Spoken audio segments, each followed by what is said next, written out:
the actual Open Meeting Act. We're going to let you stand with us, if you would, please, for a moment of silence, and as well, the Pledge of Allegiance.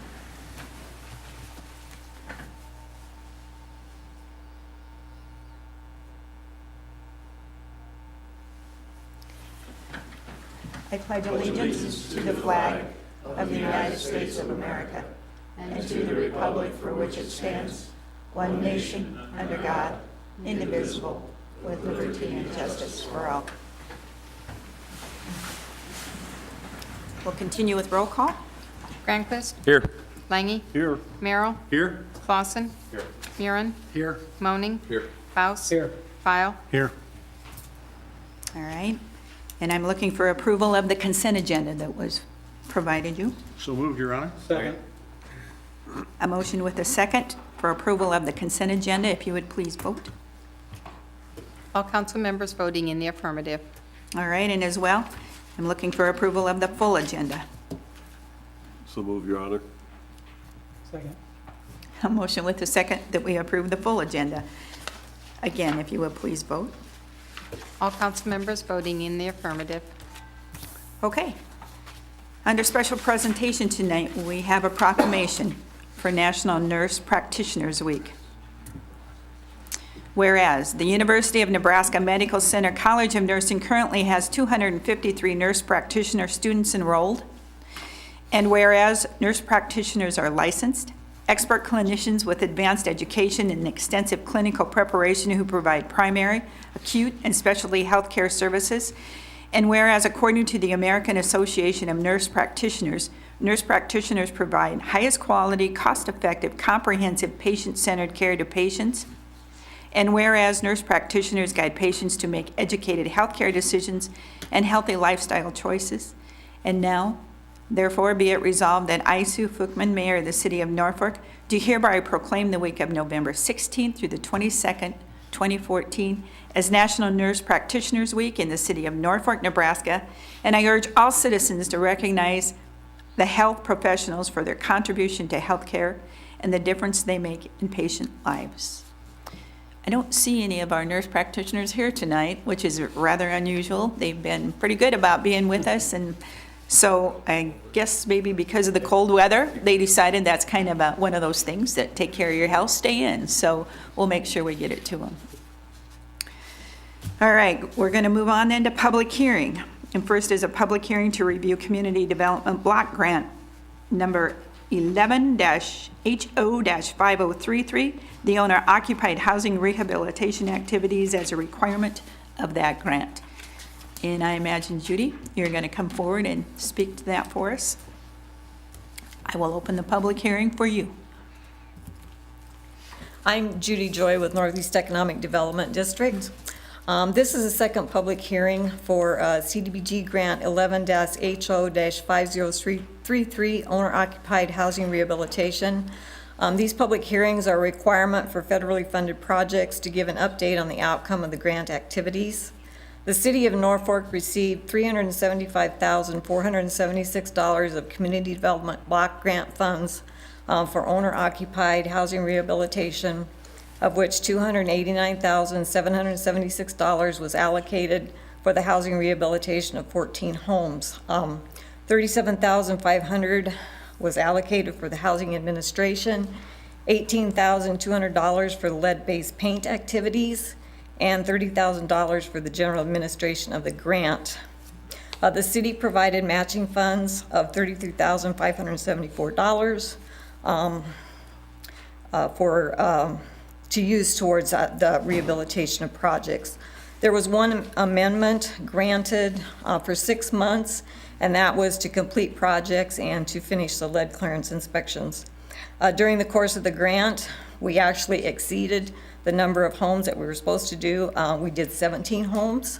All the project funds will be expended, and this grant has benefited low to moderate income persons, and no persons were displaced as a result of the CDBG housing activities. Does anybody have any questions for me? Judy, I think it'd be helpful if you talk about we, and I think we all know who we is. However, you might want to state so that those people that would be interested know where to go to find information on this? Okay, the City of Norfolk Housing Agency actually was the contact point for applicants to apply for this grant funds.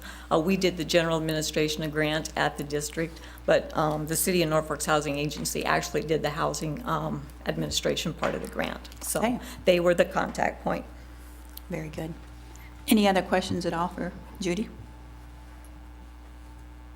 Okay, appreciate you being here to share with us. Thank you. This is a public hearing. Is there anyone else that wants to come forward and speak to this or might have questions? Mayor? Okay, yes, all sir. that- The contact information is on our city website, so folks know they can find it there. Good point. Use that website. All right, seeing no one else here wants to speak to this, all right, we'll close the public hearing then, and we're going to move on to the next public hearing listed. Public hearing to amend Section 27-162 and 27-163 to allow a residential use located above the ground floor as a permitted use rather than a conditional use in zoning district C2, and to remove soil extraction from public road purposes for the list of permitted uses in District C2. And as long as we're talking that, we're going to open, along with that public hearing, number 20, the public hearing to amend the land use matrix in Section 27-401 to change dwelling in a non-residential structure from conditional use to a permitted use in C2 zoning district, and to remove quarrying dirt from public road purposes as permitted use in C2 zoning district. Opening the public hearing, and Trent, are you going to advise us? Mayor and council, this sections 27, 162, 163 was brought about from obviously a couple different things. The additional need for housing in the downtown area and housing overall. And we have some housing downtown with conditional use permits, we have some without. So, and the conditional use permits that we do have in place, there's nothing really in those cups that we don't touch with fire code, building code, residential code, plumbing, mechanical, floor-to-floor separations, whatever the case may be. We touch all those aspects when somebody comes in and applies for a permit. So the conditional use permits, we felt that for the downtown area, or for C2 basically, which is basically a downtown area, that there's really nothing there. So we wanted to remove that from a conditional use permit requirement and to make that a permitted, just outright permitted. And then the public road purpose for soil extraction for the public road purposes, I hoped to goodness that we don't have to borrow soil from downtown to build a road somewhere. So we're just going to remove altogether. I think we're in a bad way if we're building roads from soil downtown. The land use matrix on number 20 is just a reflection of that. So in the backside in the land use mix, it'll just reflect that same thing. So it'll go from a cup to permitted. Any Okay, questions I can try to answer? any questions, council, at all on this? None? All right, this is a public hearing. Anyone else that might have questions wants to come forward and speak to this concerns? Seeing none, then I will close the public hearing. We'll take it one by one here, Beth. And, okay, all right. Norfolk Planning Commission held a public hearing to amend sections 27-162 and 27-163 to allow a residential use located above the ground floor as a permitted use rather than a conditional use in zoning district C2, and to remove soil extraction for public road purposes from the list of permitted uses. The Planning Commission recommends approval on the amendment on a 7-0 vote. And then the Planning Commission held a public hearing to amend the land use matrix in section 27-401 to change dwelling in a non-residential structure from a conditional use to a permitted use in zoning district C2 and to remove quarrying dirt for public road purposes from the C2 zoning district. The Planning Commission recommends approval of the amendment change on a 7-0 vote. Okay, and with that, we'll close the public hearing and take action first for consideration of ordinance number 53226, amending the section 27-162 and 163, as Trent explained. Your Honor, I move consideration of ordinance number 5326. Second. Okay, we have a motion with a second. Any further discussion at all? If not, do we have a short title, Beth? An ordinance of the City of Norfolk, Nebraska to amend sections 27-162 and 27-163 of the official city code to allow a residential use located above the ground floor as a permitted use rather than a conditional use in zoning district C2, and to remove soil extraction for public road purposes from the list of permitted uses in District C2, to provide when this ordinance shall be in full force and effect, and to provide for publication of this ordinance in pamphlet form. All right, with that, I would ask that you vote.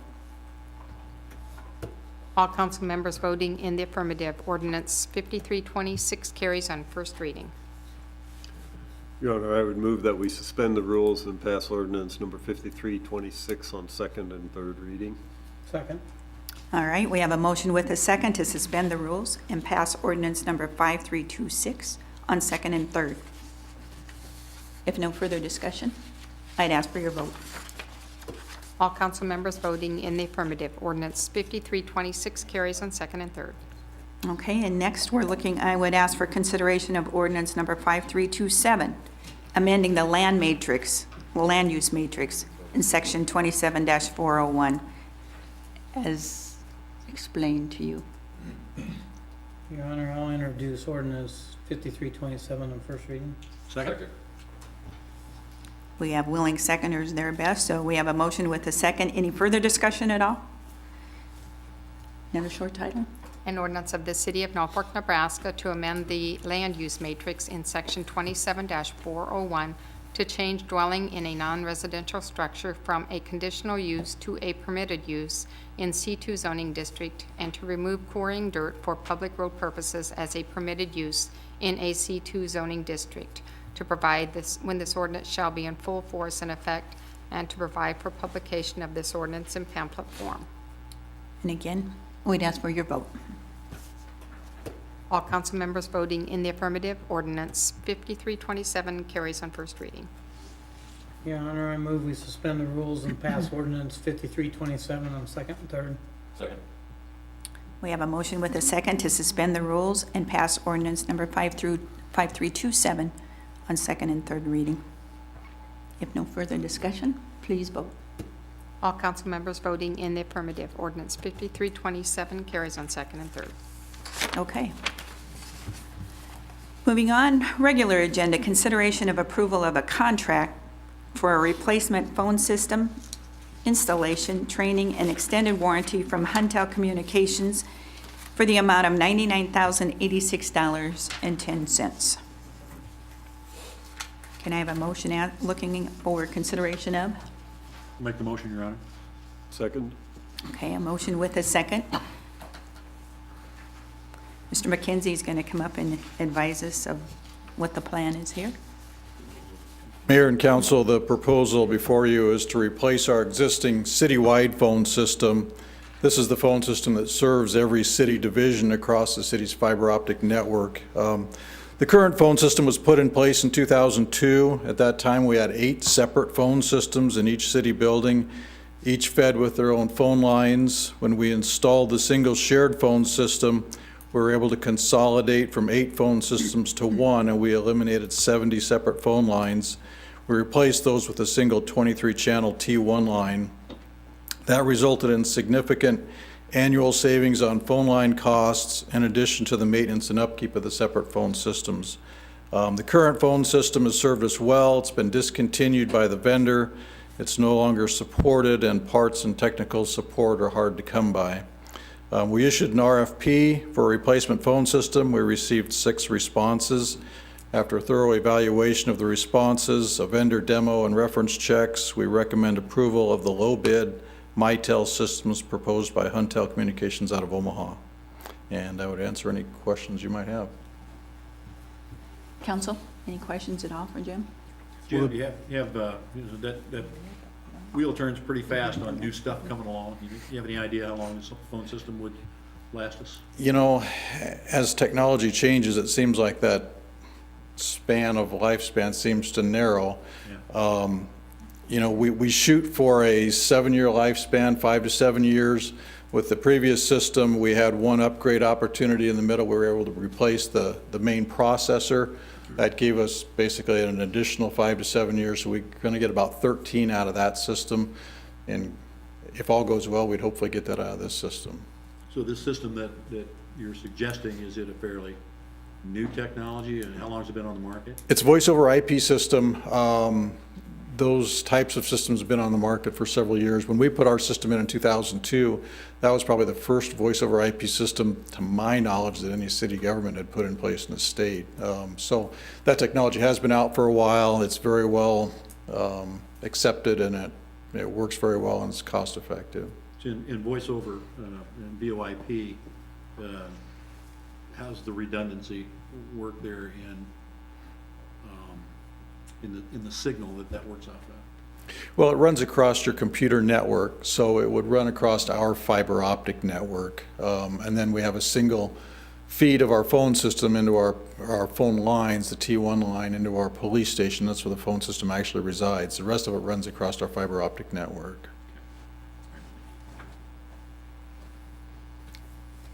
Okay, anyone else that has questions for him? All Does this mean right. if I call for Trent and they page him, they'll be able to track him down? I'm not sure it'll help that. Okay.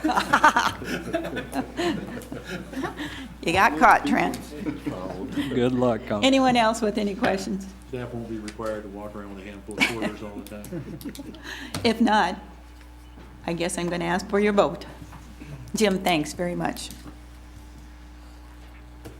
All council members voting in the affirmative. All right.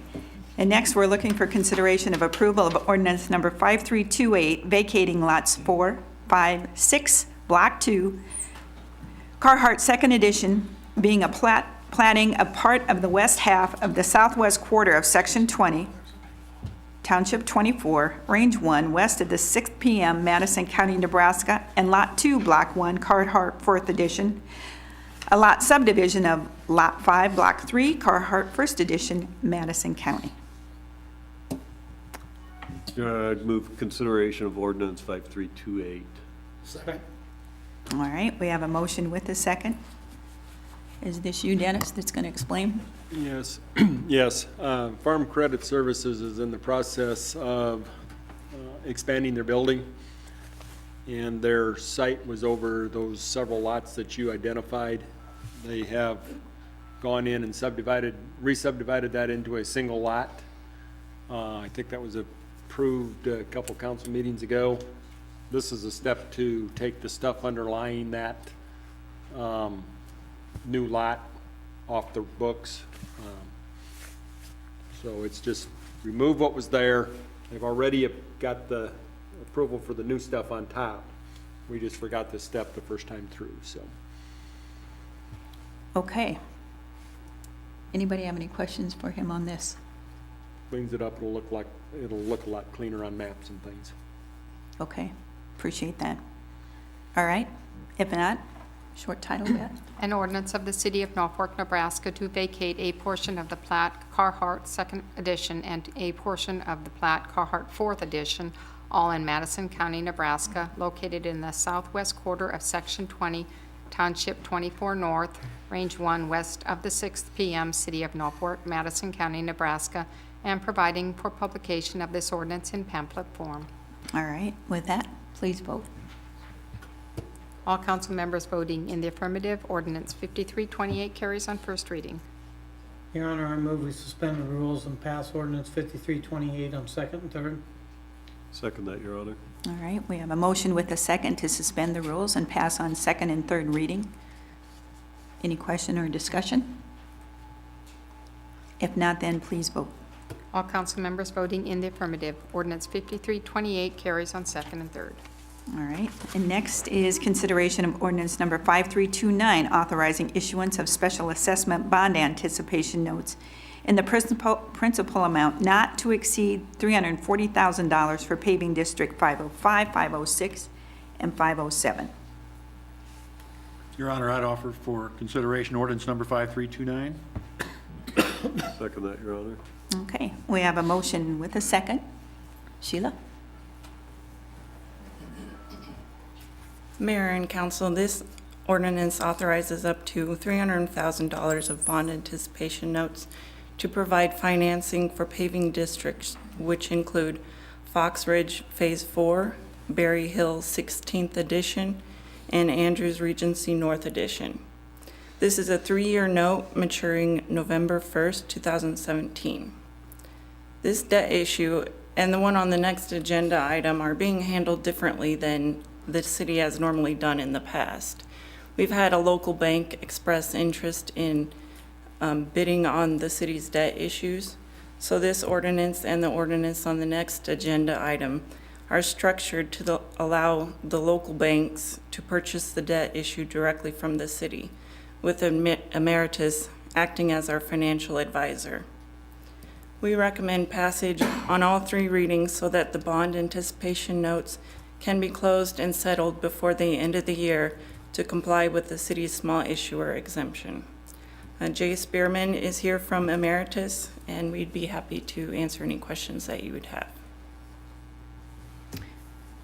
Okay, any questions for either one of the two that are with us here tonight? Sheila, did I mishear you, or did you say it was just a 3-year note, or did I? Correct, it is. It's just a 3-year note until the paving districts are assessed, and then we do the permanent financing, issue bonds after the assessments, and we give them 50 days to pay their assessments, and then we issue the long-term debt after that. Anyone else? Questions? Okay. Thank you, Sheila. Appreciate that. All right. Then I guess with that, if no further questions, I'm going to ask that you please vote on, what? Short title. Short, Beth. I'm sorry. An ordinance authorizing the issuance and sale of bond anticipation notes of the city of Norfolk, Nebraska in the principal amount not to exceed $340,000 for the purpose of providing interim financing for the cost of street improvements for paving districts number 505, 506, and 507, pending the issuance of permanent general obligation various purpose bonds of the city, prescribing the form of said notes, agreeing to issue the city's general obligation various purpose bonds, to pay the notes at maturity or to pay the notes from other available funds, entering into a contract on behalf of the city with the holders of said notes, authorizing officers of the city to designate the final terms, rates, and maturity schedule for said notes within stated parameters, and providing for publication of this ordinance in pamphlet form. And now I would ask for your vote. All council members voting in the affirmative, ordinance 5329 carries on first reading. All right. And next, we're looking for Your Honor, I consideration. would move that we suspend the rules and Pass pass on ordinance second. 5329 on second and third reading so that we can get the benefit. of it, Yep. Second. Get it All done. right. We have a motion with a second that we suspend the rules and we pass on second and third reading. Is there any further discussion or concerns on that? If not, then please vote. All council members voting in the affirmative, ordinance 5329 carries on second and third.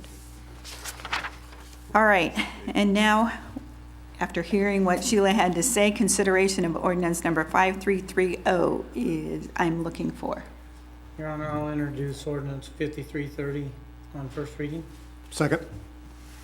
Sheila, is there anything else that you want to fill us in on this? You gave good explanation, I I can think, just so. tell you that this is to fund 911 equipment upgrades, police station heating, ventilation, air conditioning upgrade, fire truck, ambulance, and police mobile data computer upgrades.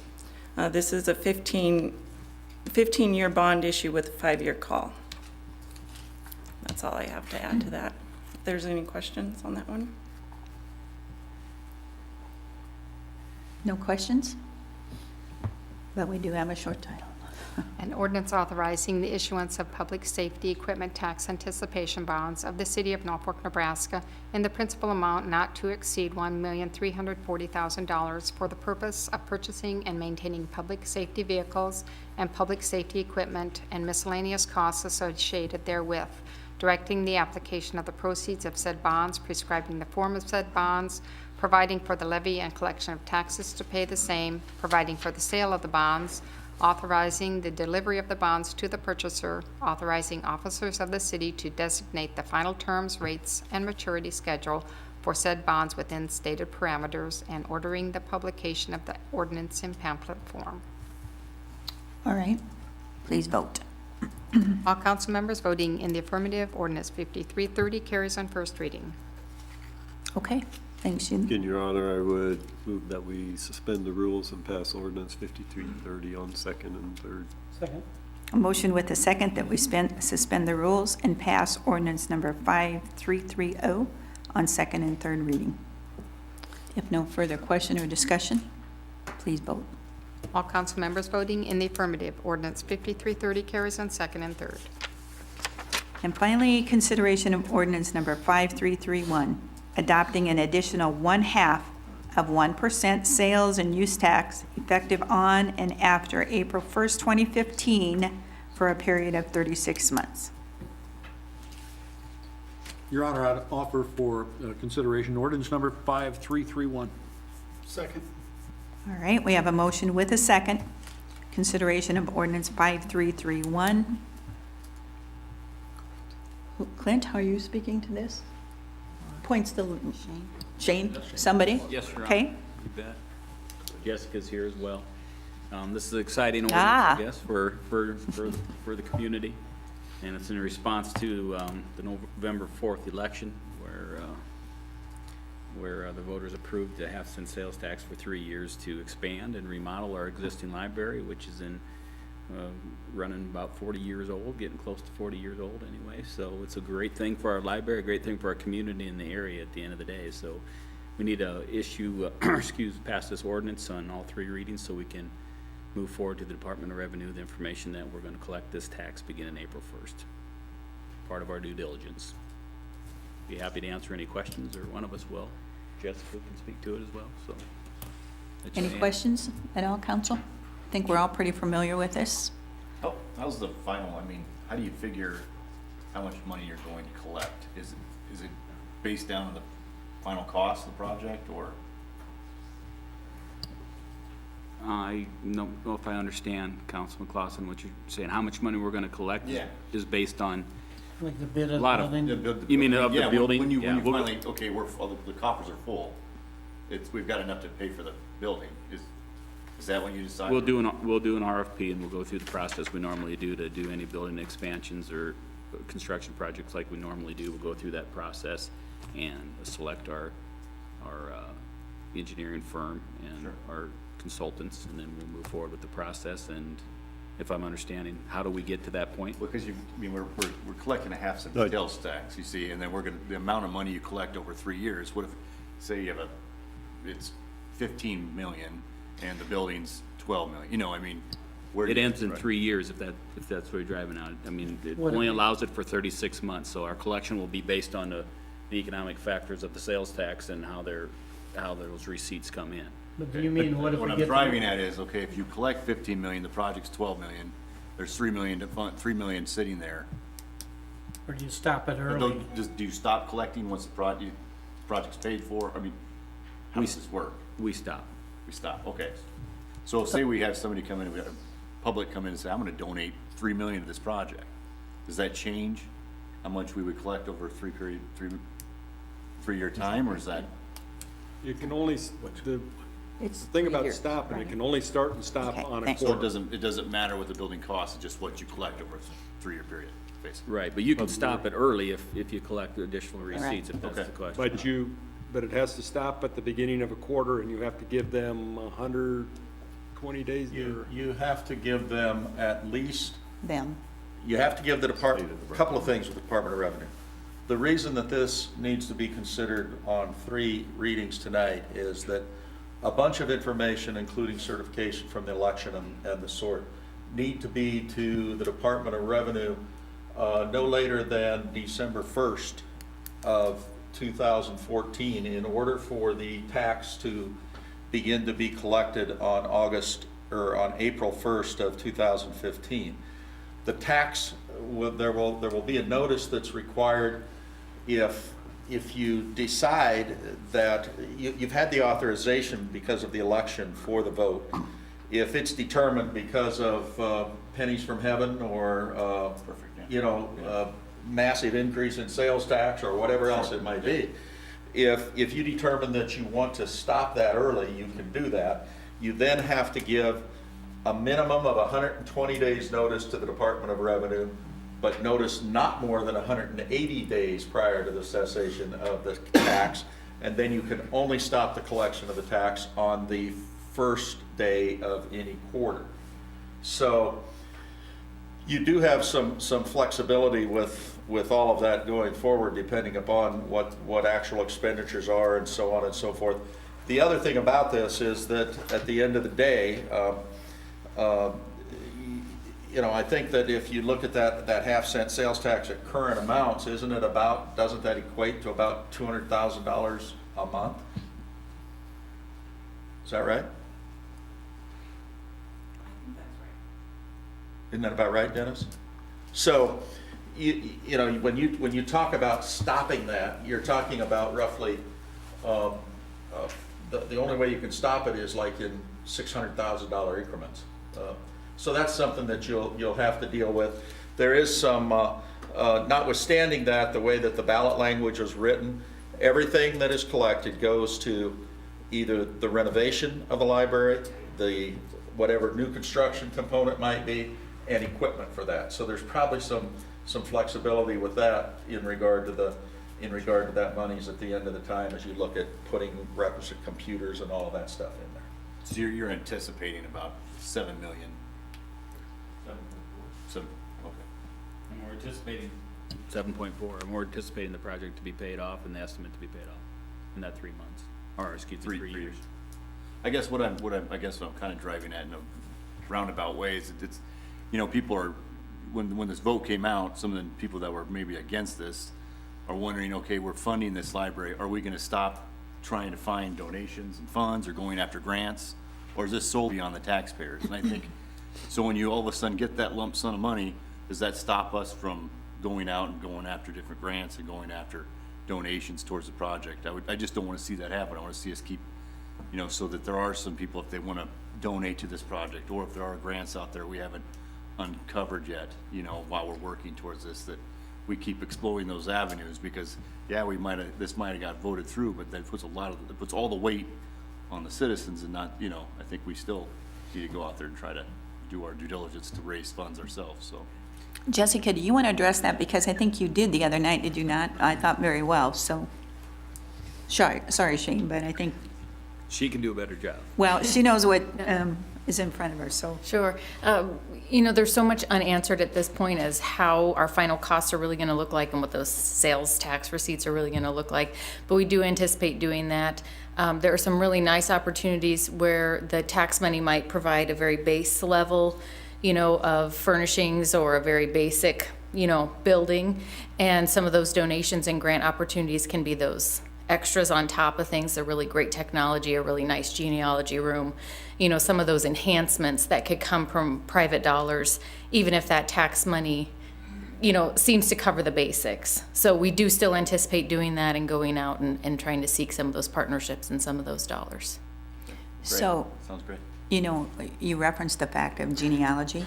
So if my love is that piece of it, then I can come to you and say, Shane Clausen said he had some money that he wants to put into genealogy, right? And then that can be a part of. Not necessarily may it be in the original specs, but it could be something that would be added to it, if I understood what you were saying the other night. Right. And- Absolutely. Yeah, and I think there was even some discussion, I heard some different discussion about, children, youth rooms or things like that for smaller children, whatever. So I think there are some, but what I did hear you say was you're continuing your efforts Yes. on fundraising, so. Yes, because there are, you know, a lot of great things that could be done with that community space and with that building, so, and that will take some private dollars to do some of those things. Great. Good question, Shane. It always makes me nervous when I'm saying something. Dennis and Shane are like, what are you talking? I'm looking right at him like, how can I rephrase this to make sense? Welcome to my I think world, I Shane. understood It's what your gonna question cost- was, we just weren't getting the answer out very well. You know, Will we it be was- able to get updates then per quarter, or how do we know how much actually is starting to come in on this? Sure, absolutely. We can give you updates on that. As soon as we start collecting the tax, we can do them quarterly or monthly, however you'd like it. Okay, any other questions? Where are we on this, Beth? We're ready for a short title. Anybody, before she gives us the short title, I didn't mean to cut anybody up. Long title. Two-pager, huh? I hear none. Go ahead. An ordinance of the City of Norfolk, Nebraska to adopt and impose an additional sales and use tax for a period of 36 months to be utilized for library renovation, expansion, and equipment, effective on or after April 1, 2015, of 0.5% in addition to the existing local sales and use tax of 1 1/2%, upon the same transactions within the corporate limits of the City of Norfolk, Madison County, Nebraska, on which the state of Nebraska is authorized to impose such a tax pursuant to the provisions of the Nebraska Revenue Act of 1967 as amended and the Local Option Revenue Act of 1969 as amended, to provide for the administration, assessment, collection, claims, remedies, penalties, and disposition of such sales and use tax, to repeal all ordinances inconsistent herewith, and to provide for the, when this ordinance shall be in full force and effect, and for publication of this ordinance in pamphlet form. Okay. We'll ask for your vote, please. All council members voting in the affirmative, ordinance 5331 carries on first reading. Your Honor, I move that we suspend the rules and pass ordinance 5331 on second and third. Second? A motion with a second to suspend the rules and pass ordinance 5331 on second and third reading. Please vote. All council members voting in the affirmative, ordinance 5331 carries on second and third. Okay, seeing nothing further on the agenda, we are adjourned.